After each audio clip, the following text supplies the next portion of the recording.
Baik, saudara kasih Tuhan. Hari ini saya akan sampaikan tema khotbah tentang sukacita di dalam surga. Karena itu, Bapak Ibu dan Saudara, ajak untuk membuka kitab Injil Lukas pasal 15 ayat 1 sampai 7.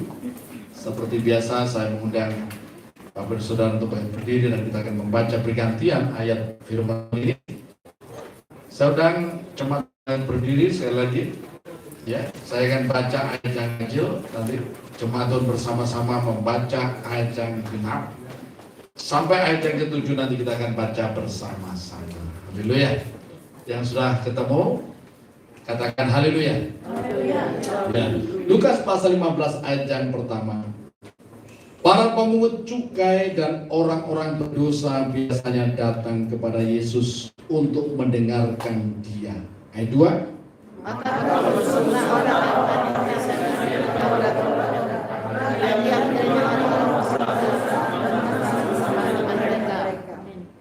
lalu ia mengatakan perumpamaan ini kepada mereka.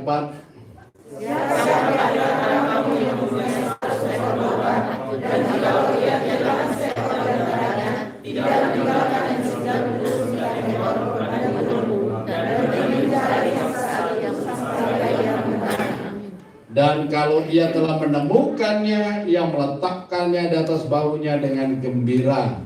6.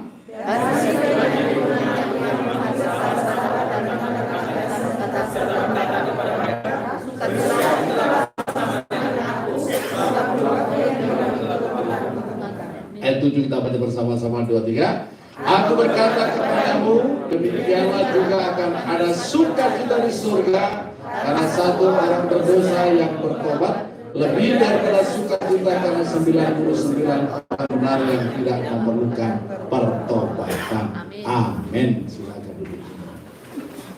Saudara saya kasih dalam Tuhan, tema yang saya berikan hari ini adalah sukacita di dalam surga. Saya tanya saudara, apakah di surga kayak kekurangan sukacita? Ya, saudara kasih Tuhan, ya, apa yang terpikir dalam benak saudara ketika saudara mendengar kata surga? Oh Pak, surga itu 70 bidadari di sana. Amin. Ya, nanti kalau masuk surga pasti Ibu Devi Pak Alek lain terus setiap hari. Ya, karena Pak, oh cemburu gitu ya. Tadi reken lah gitu. Ya, kasih dalam Tuhan, ketika kita bicara tentang surga, yang ada di benak kita itu adalah satu tempat yang sangat indah. Ya, orang yang pergi ke sana nggak mau balik. Amin. Ingat tahun 2000 berapa? 16 ya? 2016 waktu ibu kami ya dibawa rohnya sebelum beliau meninggal beneran, dibawa rohnya masuk ke satu taman yang indah. Di situ ada pintu gerbang ya. Kenapa saya bisa ceritakan apa? Malam itu telepon ya, karena sore hari dia badannya kurang enak, terus sore itu dia baring, tiba-tiba rohnya diangkat, ya, dibawa ke satu tempat taman yang sangat indah begitu ya, jalannya dari emas, kemudian ada pohon yang besar di situ, ada padang rumput yang sangat indah, bunga-bunga taman-taman yang indah, kemudian di situ ada kursi-kursi emas, ya, kursi-kursi emas, dan ada orang dia duduk di situ, kemudian ada seorang yang malaikat ya, malaikat itu membawa buku emas, saudara, ya, berdiri di ya seperti di mimbar begini, dan ada beberapa kursi di situ, kursi emas, dan ada orang-orang yang datang duduk di situ, ada orang yang datang duduk di situ, dan nama orang-orang itu dipanggil satu-satu, ya, Pak Yudi, gitu ya. Langsung ada malaikat yang datang untuk mengambil dia, dibawa pergi. Si A, si B begitu. Terus nama ibu saya disebut. Baru didatangi sama ya entah itu malaikat, entah itu Tuhan Yesus. Dia ngomong pakai bahasa katanya. Ya, pakai bahasa Jawa yang halus ya. Yang intinya, ibu, namamu memang sudah ada tapi kamu belum waktunya ya. Kamu harus balik lagi. Balik lagi sudah. Dia melewati ya katanya tempat yang jauh gitu ya. Tiba-tiba tempat yang gelap. Itu masuk tubuhnya katanya gelap.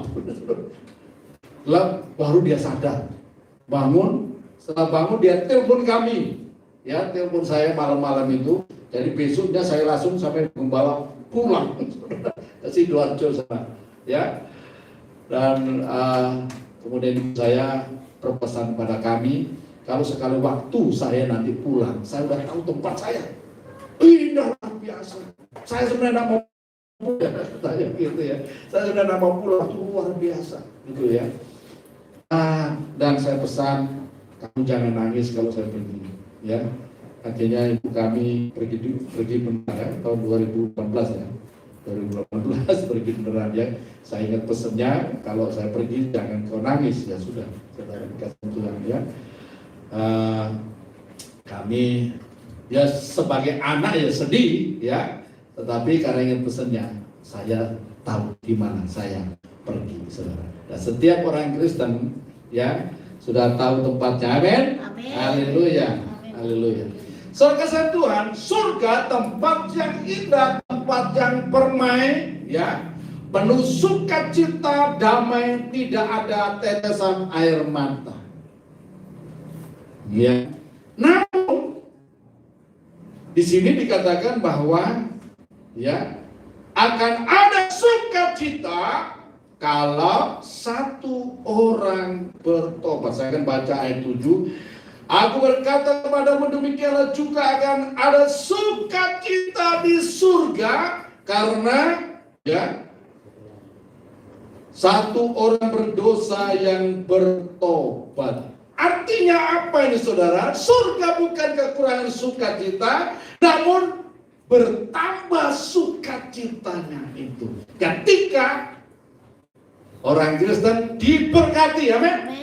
Bukan, bukan ketika orang Kristen diberkati, tetapi ketika satu orang bertobat.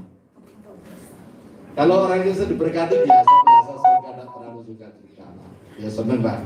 Kita kepala kalau saya ini sebagai hamba Tuhan, kalau ada anak Tuhan diberkati, oh senang saya. Ya, anak Tuhan sembuh dari sakit, oh senang. Ya, ini ada jemaat kita yang melahirkan. Ya, Ibu Oliwati, lupa tadi pagi tidak diumumkan ya. Ibu Oliwati Gea, istrinya Bapak Sehati Jai. Ya, kemarin kami ke sana ke Tuban, Tabanan, mencari rumah sakit apa itu, Puri Bunda ya? Ya, Puri Bunda. Cari-cari di mana tuh Google Map-nya. Ini kelihatan gerbangnya kecil dong. Rumah sakitnya cukup bagus ya di sana. Begitu kita masuk, bagus rumah sakitnya, saudara, besar. Cuma masuknya memang di Bali itu nyamar-nyamar begitu. Kadang-kadang itu sekolah SD saja sudah lewat berulang-ulang, saya baru tahu, udah sadar. Loh, itu rumahnya olahan. Ya, begitu saudara ya. Jadi ada sukacita ketika ada umat Tuhan yang senang, yang berhasil, oh sukacita. Ya. Tetapi saudara, di surga itu yang membuat sukacita kalau satu jiwa bertobat. Ya, itu sukacitanya semakin bertambah-tambah. Malaikat di surga tersorak-sorak. Ya. Haleluya, saudara-saudara. Dan saya mesti sampaikan, saya kasih tahu, ya, ya. Surga itu, di surga itu ada rajanya, saudara. Raja surga. Saya mesti sampaikan, saya tegaskan kembali di tempat ini, ya. Raja surga itu namanya siapa, saudara? Saudara kenal? Saudara kenal? Siapa rajanya surga? Yesus Kristus. Yesus Kristus. Yakin saudara? Iya. Saudara, kalau saudara mengenal Raja surga, saudara masuk surga itu, waduh, penuh sukacita. Ya, kenapa? Saudara mengenal, apalagi dikenal oleh Raja surga. Amin. Saya percaya saudara dikenal juga. Siapa yang merasa dikenal oleh Raja Surga? Ya, ya, jangan sampai tidak dikenal ya. Kita harus dikenal oleh Raja Surga. Ya, saudara Tuhan, Raja Surga Yesus Kristus. Siapa yang mau masuk surga, dia harus berdamai dengan pemilik surga, yaitu Yesus. Jangan setiap hari mimpinya masuk surga, tapi setiap hari berantem dengan Yesus, menolak Yesus, maki-maki Yesus, tidak akan sampai. Ya, itu surga sebelah, saudara. Ya. Nah, kalau orang mau masuk surga, dia harus berdamai dengan Raja Surga, yaitu Yesus Kristus. Ya, yang 2000 tahun yang lalu telah hadir sebagai anak manusia untuk kepentingan saya dan kepentingan saudara, untuk kepentingan umat manusia, bukan untuk kepentingan dia, saudara, supaya dia disembah-sembah begitu. Nah, saudara, tapi Yesus datang, Sang Raja Surga itu datang untuk kepentingan saya dan kepentingan saudara. Ya, kenapa? Dia Raja yang penuh kasih. Ya, kan begitu besar kasih Allah akan dunia, sehingga dia datang ke dunia untuk menyelamatkan saya dan menyelamatkan saudara. Ketika Yesus hadir sebagai anak manusia, Injil Lukas mencatat satu peristiwa yang luar biasa tadi yang sudah kita baca dalam Injil Lukas pasal 15 ayat 1 sampai ayat yang ke-7, ya. Pada ayat yang pertama saya akan baca ulang. Para pemungut cukai dan orang berdosa biasanya datang kepada Yesus untuk mendengarkan dia. Saudara, perhatikan, ya. Saya tanya, surga itu kan tidak boleh ada, ya, kenajisan di sana, tidak boleh ada dosa. Ya, syarat untuk masuk surga itu harus suci, harus kudus. Ya, pikirannya kudus, hatinya kudus, hidupnya kudus. Saudara, sebab Raja Surga itu adalah kudus. Kuduslah kamu, sebab aku Tuhan Allahmu adalah kudus. Orang yang tidak kudus tidak akan bisa mendekat kepada Tuhan. Tapi kenapa hari ini kita bisa datang kepada Tuhan? Karena apa? Karena di dalam Yesus Kristus saya dan saudara sudah diperdamaikan. Oleh karena kasih karunia Allah, saya dan saudara sekarang ini, dahulu yang jauh sekarang ini sudah menjadi dekat. Ya, sudah menjadi dekat dengan Tuhan. Karena apa? Karena korban Kristus, karena darah Kristus yang sudah tercurah 2000 tahun yang lalu di atas gunung Golgota. Nah, Yesus Kristus ketika datang sebagai anak manusia, perhatikan baik-baik. Dia tidak menjaga image. Dia tidak menjaga jarak, terutama dengan orang-orang berdosa. Berbeda dengan tokoh-tokoh agama Yahudi pada zaman itu, yaitu ahli Taurat dan orang-orang Farisi. Perhatikan, ahli-ahli Taurat dan orang Farisi ini orang-orang yang suka berjumpakan agama dan menjaga image. Saudara, jabatan sebagai, ya, predikat sebagai tokoh agama itu merupakan satu jabatan yang prestisius, yang harus dihormati, satu kebanggaan yang harus dihormati, semua orang harus menghormati. Makanya dia harus memakai, senantiasa kalau keluar memakai jubah-jubah yang panjang, gitu, supaya orang-orang itu tahu, oh inilah tokoh agama, orang suci. Orang suci. Tetapi pada dengan Yesus yang adalah yang maha suci, dia hadir dalam dunia tidak menjaga image dia. Ya, dia berpakaian biasa, saudara. Nah, dia tidak menjaga, saudara, jarak dengan orang-orang, bahkan dengan orang-orang berdosa. Yesus begitu dekat, saudara, perhatikan. Ini menjadi hal yang berbeda sekali dengan orang apa yang dilakukan oleh orang-orang Farisi dan oleh orang-orang Saduki, para ahli Taurat pada zamannya. Ya, orang-orang Farisi dan Saduki kalau melihat orang berdosa tidak menoleh, ya buang muka. Kenapa? Najis orang berdosa. Ya, bahkan mereka tidak mau masuk ke dalam rumah orang berdosa. Kalau masuk ke rumah orang Farisi mereka tidak mau. Apalagi masuk ke rumah mereka dan makan makanan yang mereka sediakan, mereka sajikan. Mereka sama sekali tidak mau. Itu haram bagi mereka. Saudara, haram. Mereka tidak mau makan orang berdosa. Mereka menganggap dengan cara demikian itu berkenan kepada Allah. Tetapi perhatikan apa yang dilakukan oleh Yesus.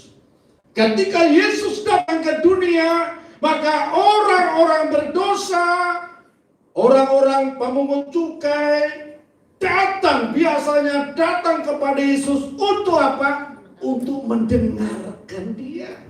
Perhatikan, ya, berbeda dengan Yesus.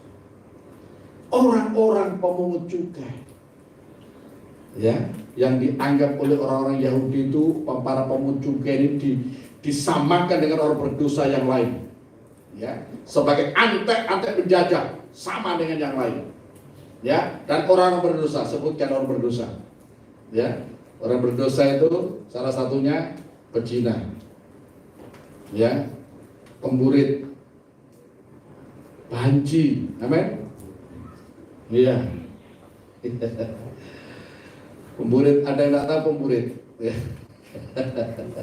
Ya, pemburit itu konco-konconya itu banci, ya, sebagainya itu, ya, penipu, pencuri, ya, orang-orang berdosa lainnya. Saudara, mereka itu juga dikenal di tengah masyarakat dan dijauhi oleh orang-orang yang menganggap dirinya suci. Tetapi mengapa Yesus mau menerima mereka? Perhatikan, mengapa Yesus mau menerima mereka? Dan Yesus tidak risih, bahkan makan sehidangan dengan mereka, bahkan makan makanan yang disajikan oleh mereka.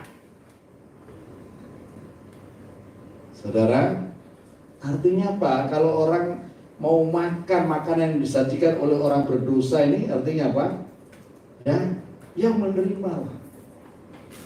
Dalam tanda kutip mungkin setuju, padahal Yesus kan tidak demikian, ya. Ya, ada misi Yesus dalam hal itu, saudara. Ya. Dan ketika orang Farisi melihat itu sekali lagi, mereka bersungut-sungut. Cocoknya ini bukan bersungut-sungut ini, ya. Mereka ini kayaknya mencibir gitu, mencibir, bukan bersungut-sungut, ya, tapi mencibir. Gurumu itu, ya, bicara sama murid, gurumu itu apa itu? Kok duduk bersama dengan orang berdosa? Ya, ya, dengan maaf, dengan ada perempuan-perempuan nakal itu, dengan orang-orang peminum, orang pemabuk dan sebagainya, ya, berarti kan sama, menempatkan dirinya sama dengan semuanya itu. Saudara perhatikan, ya. Nah, kita akan melihat, ya, kita akan melihat di Lukas pasal yang kelima. Lukas pasal yang kelima, ya. Lukas pasal yang kelima ayat 31 sampai 32. Ini berbicara mengenai mengapa Yesus mau bergaul dengan orang-orang berdosa itu, saudara, dan tidak melakukan hal seperti yang dilakukan oleh para ahli Taurat dan orang Farisi, para ahli ulama, orang Yahudi, saudara. Saya akan bacakan Lukas pasal 5 ayat 31-32. Atau mungkin saya baca mulai 27 biar lengkap, ya. Ayat 27 sampai 32 demikian. Kemudian ketika Yesus keluar, ia melihat seorang pemungut cukai yang bernama Lewi sedang duduk di rumah cukai. Yesus berkata kepadanya, ikutlah aku. Maka berdirilah Lewi dan meninggalkan segala sesuatu lalu mengikut dia. Dan Lewi mengadakan suatu perjamuan besar untuk dia di rumahnya. Dan sejumlah besar pemungut cukai dan orang-orang lain turut makan bersama-sama dengan dia. Orang-orang Farisi dan ahli-ahli Taurat bersungut-sungut kepada murid-murid Yesus, katanya, mengapa kamu makan dan minum bersama-sama dengan pemungut cukai dan orang berdosa? Lalu jawab Yesus kepada mereka, katanya, bukan orang sehat yang memerlukan tabib, tetapi orang sakit. Ayat 32 kita baca bersama-sama, 23. Aku datang bukan untuk memanggil orang benar, tetapi orang berdosa, supaya mereka bertobat. Saudara, inilah alasan mengapa Yesus mau dikunjungi, dikerumuni orang-orang berdosa, para pemungut cukai, bahkan diundang mereka makan bersama dengan mereka. Ya, saudara, karena misinya ia datang untuk memanggil orang-orang berdosa supaya mereka bertobat. Saudara, ini misi Yesus datang ke dunia. Ya, dia datang untuk mencari dan menyelamatkan yang terhilang.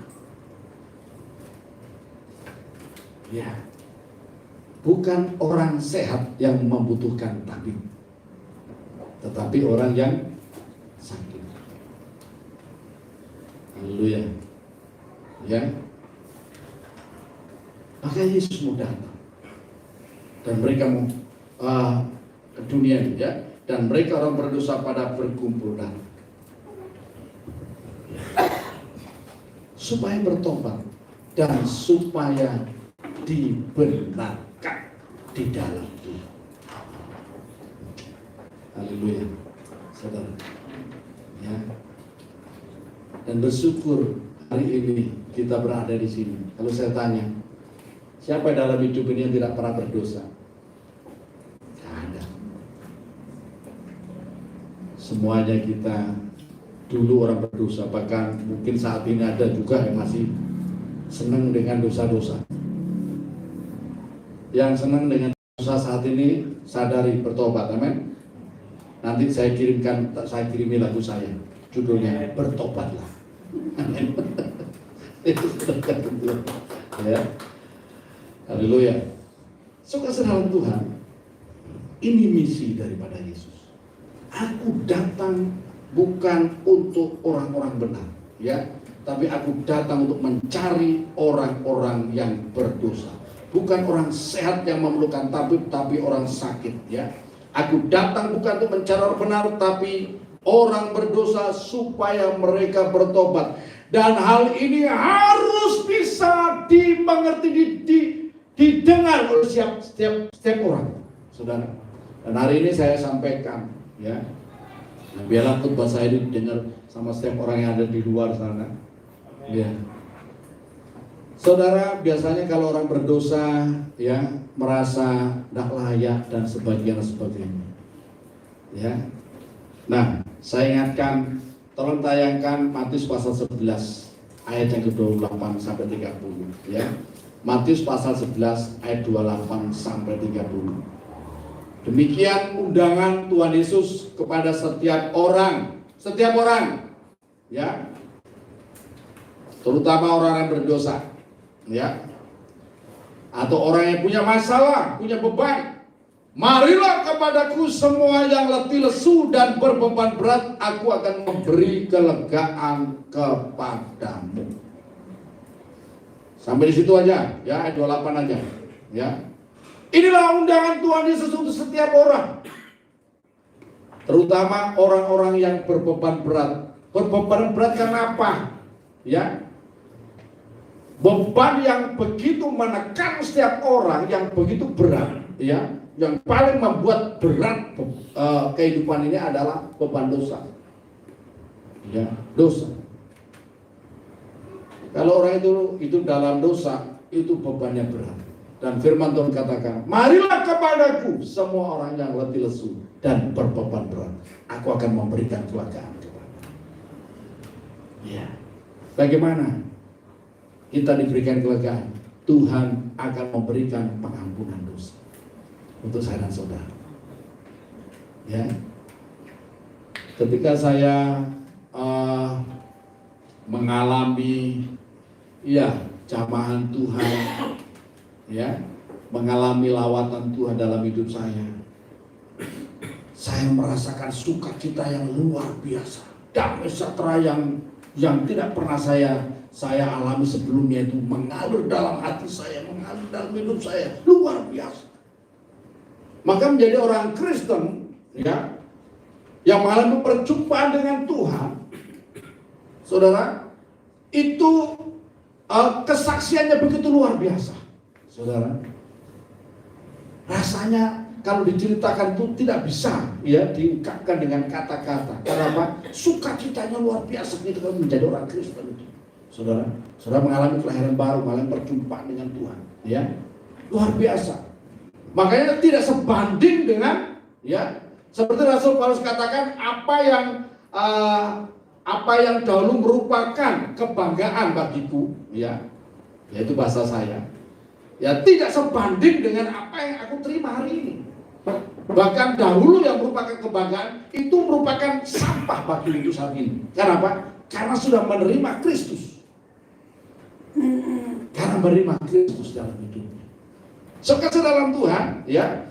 Nah, karena itu setiap orang yang hari ini merasa berbeban berat, datanglah kepada Yesus. Saudara akan mengalami kelepasan, ya. Pak, dosa saya berat, ya. Firman Tuhan katakan dalam Yesaya pasal 1 ayat 8, sekalipun dosamu merah seperti kirmisi. Tolong ditayangkan Yesaya 1 ayat 8.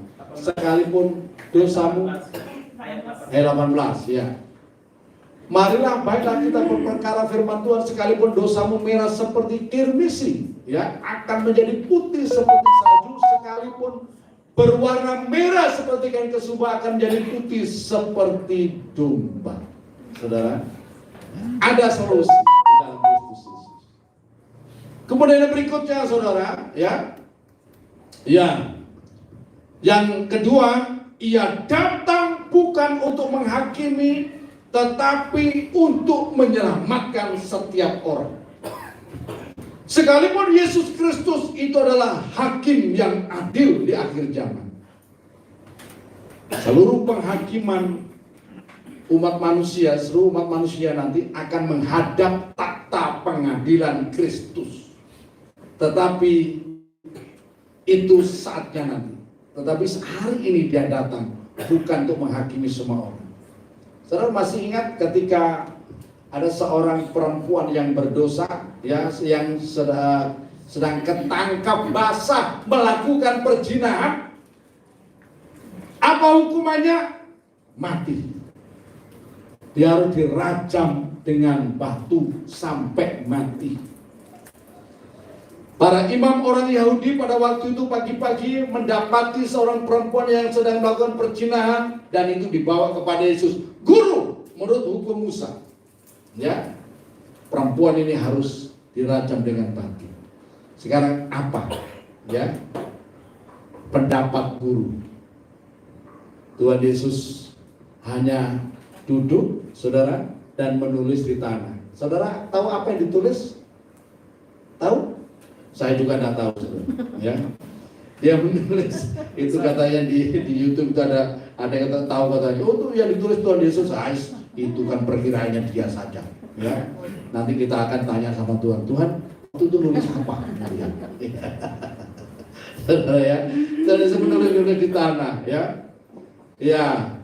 Kemudian ketika para ahli Taurat, orang Farisi memaksa Tuhan Yesus, ya, untuk melakukan, mereka supaya melakukan penghukuman kepada perempuan ini, Tuhan berkata, siapa di antara kalian yang tidak berdosa, hendaklah lebih dahulu lemparkan batumu ke atas kepada perempuan ini. Saudara, coba misalkan di situ ada 15 orang, mulai dari yang jenggotnya panjang, jenggotnya panjang yang sudah putih, saudara. Dia taruh batunya, dia pergi. Ya. Artinya apa? Dia sadar bahwa dia juga orang berdosa. Saudara, sampai yang paling muda, ya, tokoh agama yang paling muda dia pergi juga, sadar juga bahwa mereka itu orang berdosa. Sampai hanya tersisa seorang perempuan ini, dan kemudian Tuhan Yesus memandang pada perempuan itu, ya, dan Tuhan berkata, perempuan, ya, aku juga tidak menghukum kamu. Pergilah dan jangan berbuat dosa lagi. Hanya itu saja. Coba, kalau Tuhan waktu itu datang untuk menghukum, maka langsung itu habisin itu perempuan itu. Tuhan Yesus memberikan, saudara, kasih karunia yang besar, memberikan keselamatan. Dia datang untuk memberikan keselamatan kepada setiap orang. Kita akan lihat Yohanes pasal 12 ayat 44 sampai 47. Yohanes pasal 12 ayat 44 sampai 47, ya. Haleluya. Saya akan bacakan demikian firman Tuhan. Yohanes pasal 12 ayat 44 sampai 47. Ya. Tetapi Yesus berseru, katanya, barang siapa percaya kepadaku, ia bukan percaya kepadaku, tetapi kepada dia yang telah mengutus aku. Dan barang siapa melihat aku, ia melihat dia yang telah mengutus aku. Perhatikan baik-baik, ya. Aku telah datang ke dalam dunia sebagai terang, supaya setiap orang percaya kepadaku jangan tinggal dalam kegelapan. Dan jikalau seorang mendengar perkataanku tetapi tidak melakukannya, aku tidak menjadi hakimnya. Sebab aku datang bukan untuk menghakimi dunia, melainkan untuk menyelamatkannya. Perhatikan, aku datang bukan untuk menghakimi dunia, melainkan untuk menyelamatkannya. Saudara, sebab kalau kita langsung dihakimi oleh Tuhan, maka tidak ada kesempatan bagi kita untuk hari ini bisa duduk di hadapan Tuhan. Ya. Semua karena apa? Kemurahan Tuhan, kasih karunia Tuhan, sehingga kita bisa menyanyi, besar anugerahmu, berlimpah kasih-Mu, semakin hari semakin bertambah, besar anugerah-Mu. Saudara, kita hanya bisa menyanyi, Tuhan terima kasih, betapa besar anugerah Tuhan. Karena itu bagi setiap orang yang berdosa, mari datang kepada Tuhan Yesus. Dan kita sebagai gereja Tuhan, ketika ada datang orang berdosa, jangan menghakimi mereka. Saudara, ya, kita layani mereka. Berapa waktu yang lalu, berapa hari yang lalu, saya ditelepon oleh teman kita. Saudara masih ingat Pendeta Agus Condro, ya, yang berapa tahun yang lalu datang sebelum COVID, yang penuh gambar. Mana Pak Gayus? Ya, itu koncone, ya. Dulu begini rantainya banyak. Dia telepon saya, Pak Ben, aduh saya nih semangat sekali ya. Saya kepingin datang melayani tempat Bapak. Ya, wes pokoknya aku tak biaya sendiri. Ya, tak beli tiket sendiri. Nanti hotel tak bayar sendiri. Yang penting Pak Pendeta siapkan hati, siapkan tempat, saya mau khotbah. Ya, puji Tuhan, ada apa-apa. Awalnya saya mikir Tuhan Yesus. Ya, ini anak muda kita ada yang begini, ya. Tapi ya, mudah-mudahan jadi. Temanya apa? Dia bilang itu. Tak kasih tema. Wah, kurang menantang tuh Pak. Ya, temanya ini. Melawan arus apa ini? Ya sudah, tak kasih anak pemuda remaja. Nanti kita bikin KKR khusus, amin. Ya, dia datang khusus loh. Biasanya gereja-gereja pesan undang dia mahal loh. Tapi dia nelfon kita, nelfon saya, Pak Pendeta, saya mau datang, saya mau khotbah berapa Pak? Loh, tiket pesawat dia sudah tanggung, ya, hotel dia tanggung. Ya tentu kita ajak makan aja lah nanti. Ya, Saya minta anak pemuda nanti 27 Mei ya. 27 Mei. Saya bilang, minggunya pakai. Aku tidak mau, wis. Aku mau khotbah hari Sabtu saja, tidak apa-apa. Ya, Sabtu. Ya, jadi nanti bapak-bapak, ibu-ibu yang mau datang hari Sabtu datang juga tidak apa-apa. Ya. Ya. Dia jadi berkat pelayanan juga di Semarang. Ya. Ya, haleluya. Saya kasih yang Tuhan. Dan Tuhan datang bukan untuk menghakimi dunia. Bahkan Tuhan Yesus mengajarkan kepada kita semuanya, kita tidak boleh mengatakan kepada orang-orang yang tidak mengenal Tuhan itu kafir, tidak boleh. Kita tidak boleh. Kita harus mengatakan saudara. Ya. Kita tidak boleh mengkafirkan orang lain. Ya. Menghakimi orang lain tidak boleh. Tapi mari kita sama seperti Tuhan Yesus mengundang mereka. Marilah datang kepadaku semua yang letih lesu dan berat. Aku akan memberikan kelegaan kepadamu. Ini gereja harus membuka pintu lebar-lebar bagi setiap orang supaya setiap orang datang kepada Tuhan Yesus. Dan saya percaya di akhir zaman ini akan terjadi pertobatan besar-besaran. Amin. Saya yakin Indonesia akan mengalami pertobatan besar-besaran. Ya. Sekalipun mungkin hari-hari ini yang bertambah. Bahkan ada teman kita yang lagi tadi kirim rekaman. Pak, teman kita Daud Raja Wali digoreng-goreng. Ya digoreng-goreng, carilah dia. Ya. Kalau mau cari-cari aja. Ya. Sama Muhammad Fatri digoreng-goreng. Ya. Goreng sana cari ya. Ya. Tak kasih tunjuk nanti alamatnya. Ya. Di Bandung sana. Ya. Padahal tak cari dia, tak kasih tunjuk juga alamatnya. Ya, saudara. Saya kasih dalam Tuhan. Nah, dan dunia harus tahu bahwa apa yang telah dilakukan Allah dalam Kristus Yesus, kita akan lihat dalam Roma pasal 5 ayat yang ke-8 itu ya. Roma pasal 5 ayat yang ke-8. Ya. Nah, supaya orang tahu apa yang lebih dahulu dilakukan oleh Allah untuk setiap orang yang berdosa, ya. Roma pasal 5 ayat 8, akan tetapi Allah menunjukkan kasih-Nya kepada kita oleh karena Kristus telah mati untuk ketika kita masih berdosa. Jadi saya mau disampaikan, Kristus itu mati di atas kayu salib bukan untuk orang-orang benar, tetapi untuk orang-orang berdosa. Bahkan ketika kita ini masih berdosa, Yesus sudah mati, membayar segala hutang dosa yang kita perbuat dalam hidup ini, saudara. Dan itu harus didengar oleh setiap orang, supaya mereka percaya bahwa Allah sudah melakukan itu dalam Yesus, sehingga mereka mendapatkan pengampunan dosa dan mendapatkan hidup yang kekal, anugerah hidup kekal di dalam Kristus Yesus. Ya, artinya apa? Yesus sudah membayar dunia. Ya, haleluya. Yang terakhir, saudara. Ya, hari ini saya takut banyak-banyak. Saudara, Yesus datang supaya kita mempunyai hidup dan mempunyainya dalam segala kelimpahan. Yesus tidak datang untuk mendirikan agama, berpolitik, untuk mencari pengikut supaya dia didukung menjadi raja atau menjadi Tuhan. Saudara.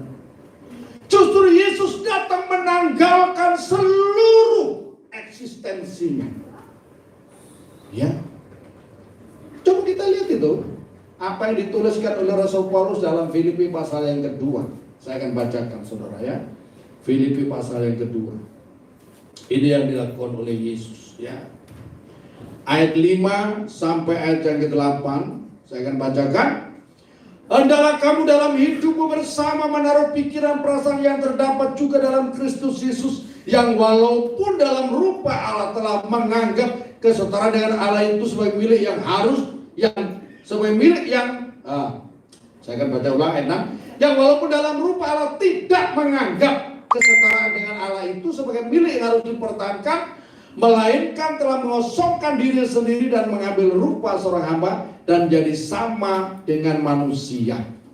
Ayat 8 kita baca bersama-sama, 2-3. Dan dalam keadaan sebagai manusia ia telah merendahkan dirinya dan taat sampai mati, bahkan sampai mati di kayu salib. Yesus yang adalah Raja Surga, ya, yang para malaikat di surga seluruhnya tunduk sujud menyembah kepadanya. Setan-setan semuanya tahu siapa Yesus. Ya, ketika orang gila di Gadara itu yang tidak bisa dirantai pun dipatahkan, saudara, ketemu dengan Yesus di kuburan, ya, maka mereka meronta, mereka ketakutan. Mereka berkata, Yesus anak Allah yang mati, apakah kau datang menghukum kami? Ya. Mereka tahu siapa Yesus ini. Namun Yesus telah mengosongkan dirinya, lahir sebagai anak manusia, dan mengambil rupa sama seperti saya dan saudara. Sama persis. Bedanya Yesus tidak berbuat dosa, kita berdosa. Itu aja. Ya. Kalau dia misalkan memilih untuk tidak taat kepada perintah bapaknya, kehendak bapaknya, bisa tidak Yesus itu? Bisa. Kalau Yesus waktu itu memilih tidak taat kepada kehendak bapaknya untuk tidak mati di salib, bisa Yesus. Dia punya kehendak bebas. Tetapi dia mengambil keputusan untuk taat, merendahkan dirinya dan taat sampai mati, bahkan mati di atas kayu salib. Sobat, saudara, untuk apakah? Supaya kita yang orang berdosa ini harusnya mati, mempunyai hidup dan mempunyainya dalam segala kelimpahan. Itulah yang dikerjakan oleh Yesus bagi dunia, bagi saya dan bagi saudara, dan bagi setiap orang yang masih belum mengenal kebenaran ini. Ini yang dikerjakan oleh Yesus untuk saya dan saudara. Dan setiap orang harus sadar, ya, bahwa Yesus datang untuk memberikan hidup kepada saya dan saudara, supaya kita mempunyai hidup dan mempunyai dalam segala kelimpahan. Tolong tayangkan Yohanes pasal 10 ayat 10 bagian B. Ya, tapi saya akan baca ayat yang lengkap. Yohanes 10 ayat 10. Haleluya. Pencuri datang hanya untuk mencuri, membunuh dan membinasakan. Aku datang supaya mereka mempunyai hidup dan mempunyainya dalam segala kelimpahan. Siapakah yang disebut pencuri? Ya, iblis atau setan. Ya, atau tokoh-tokoh dunia yang tidak mengenal Allah. Ya,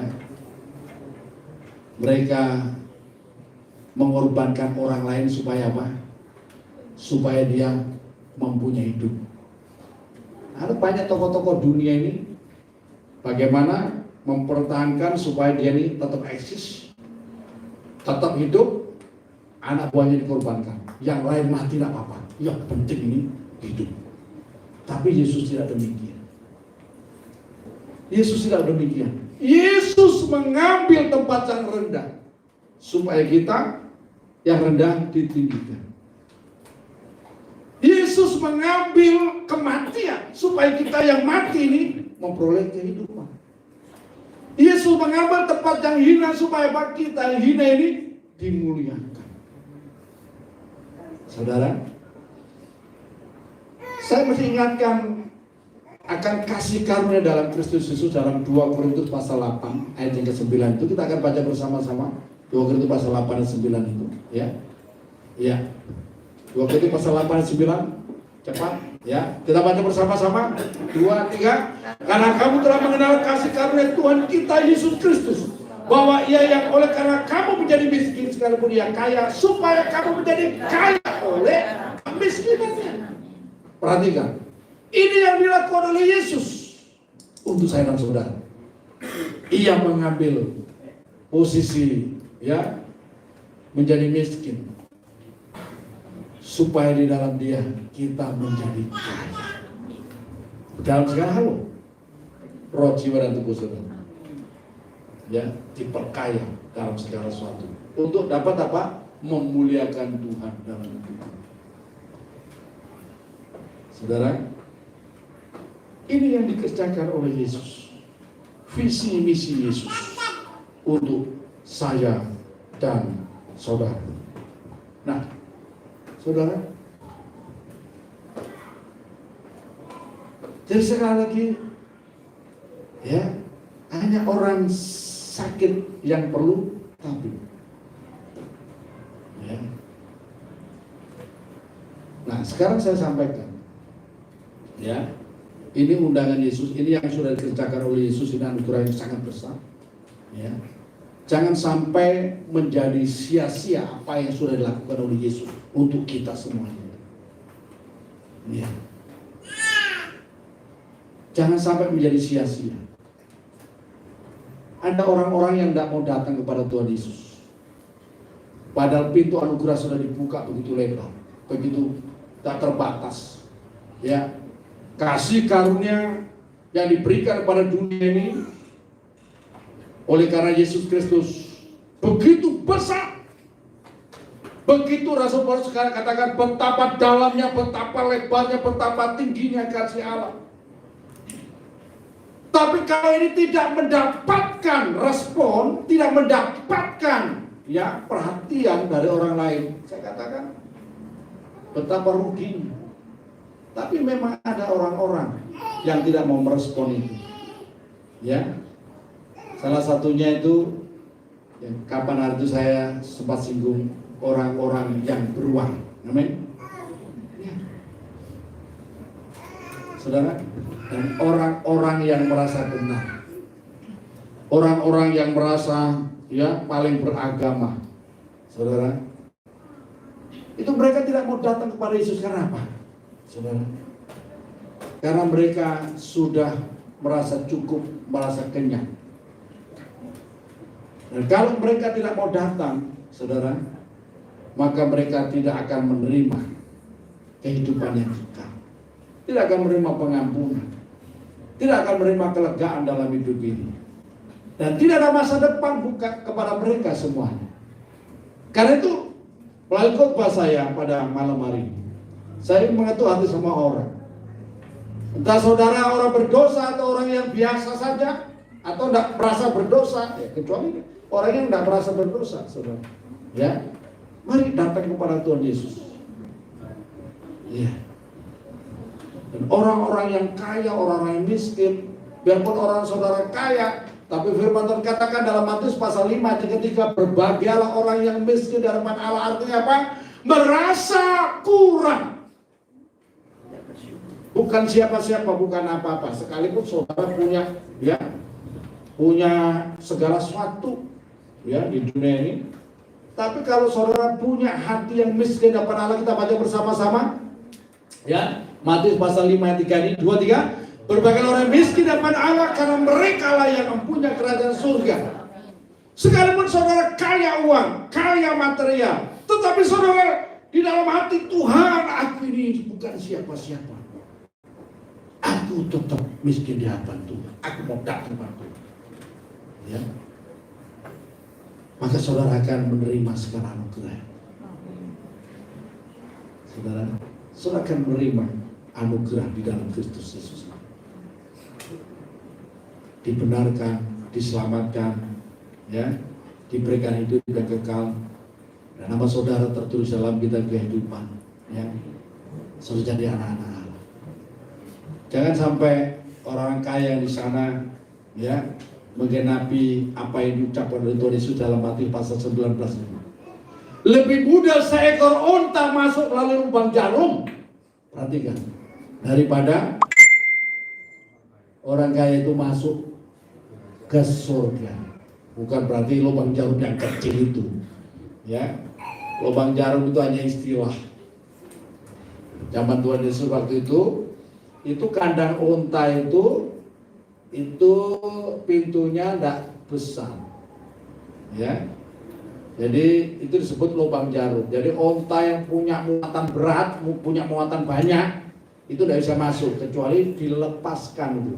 Bebannya itu ditaruh, baru ontanya bisa masuk, ya, ke kandang itu, ke lubang jarum, saudara. Ya, iya. Tapi benar juga kalau misalkan gini, ada orang kaya yang sombongnya luar biasa, saudara, tidak perlu Tuhan. Ya, karena merasa duitnya sudah banyak, segala sesuatu banyak, wes tidak gereja-gerejaan, tidak Tuhan-Tuhanan, saudara. Sama juga itu, bisa juga itu seperti lubang jarum beneran. Ya, orang kaya ini susah sekali masuk surga seperti seekor onta, masih lebih mudah seekor onta masuk melalui lubang jarum. Bagaimana ya lubang jarum beneran seekor onta? Artinya apa? Betapa mustahilnya. Karena apa? Yang membuat mereka tidak bisa masuk ke dalam kerajaan surga karena apa? Sikap hati mereka kepada Tuhan. Mari kita memiliki hati zaman Tuhan. Tuhan, aku ini sakit, aku ini haus, aku ini lapar, aku ini miskin, aku perlu Tuhan dalam hidupku. Aku ini orang berdosa, aku perlu datang kepada Tuhan. Aku perlu Tuhan. Karena aku datang kepada Tuhan. Nah, hari ini, ya lagi, Tuhan Yesus berkata, marilah kepadaku semua orang yang lesu dan berbeban berat. Aku akan memberikan kelegaan kepadamu. Ya, maka saudara datang kepada Tuhan Yesus. Ya, mari kita pelihara hati kita yang senantiasa lapar dan haus. Bahwa orang lapar dan haus akan dipuaskan. Tuhan Yesus memberkati.